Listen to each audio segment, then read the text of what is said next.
Le mental. Pourquoi faire taire le mental? C'est tout simple.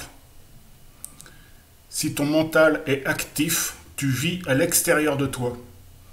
Si ton mental est inactif, qui ne fonctionne pas, tu vis à l'intérieur de toi. C'est aussi simple que ça. Pour une vie spirituelle saine, il est obligatoire de faire taire le mental.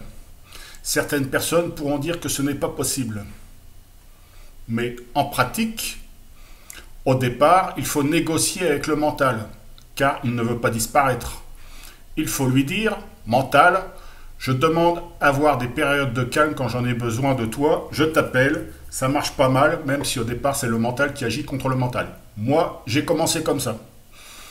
J'ai négocié avec le mental, exactement comme ça, et en disant, dès qu'il y a une pensée qui arrive, tu lui dis, je ne veux pas de ta pensée.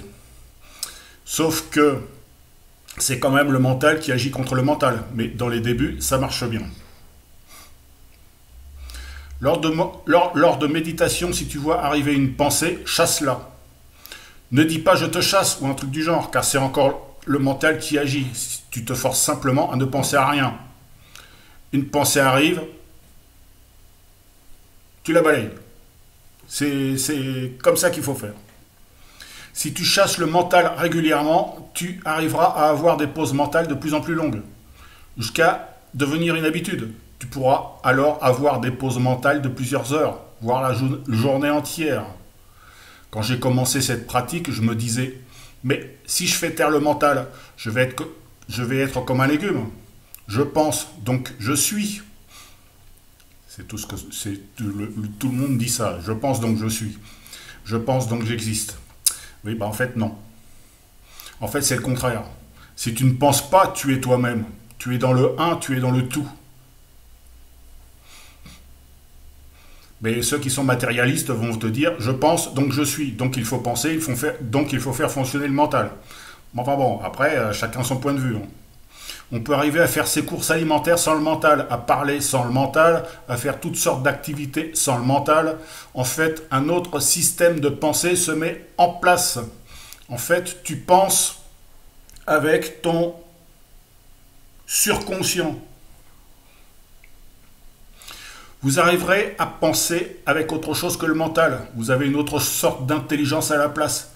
Par contre, pour faire tes comptes en fin de mois, là, tu es obligé de faire fonctionner le mental. Il n'y a pas le choix. Pour lire un livre et bien le comprendre, c'est pareil. Le mental est utile, mais à petite dose.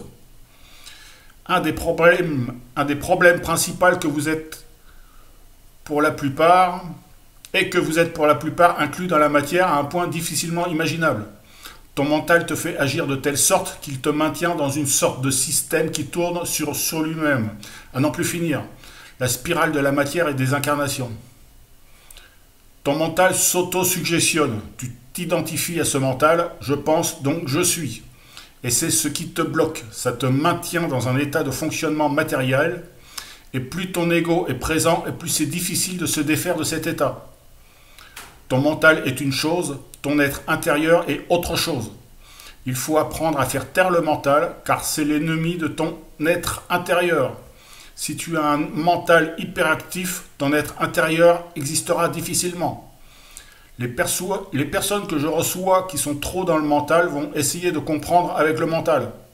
Ça pose réellement un problème, car ces personnes veulent tout comprendre du pourquoi et du comment. Ça marche. Ça les bloque énergétiquement. Le mental doit se taire pour arriver dans le ressenti. Je ne peux rien faire avec les personnes qui veulent tout savoir sur tout. Elles sont bloquées dans le mental et me posent des questions sans intérêt, au lieu de poser des questions qui auraient pu apporter un plus énergétique. Ça reste plat, sans véritablement de concret. Elles se complaisent dans des détails sans importance. Si tu veux faire de grandes choses, oublie les détails et n'essaie pas de comprendre.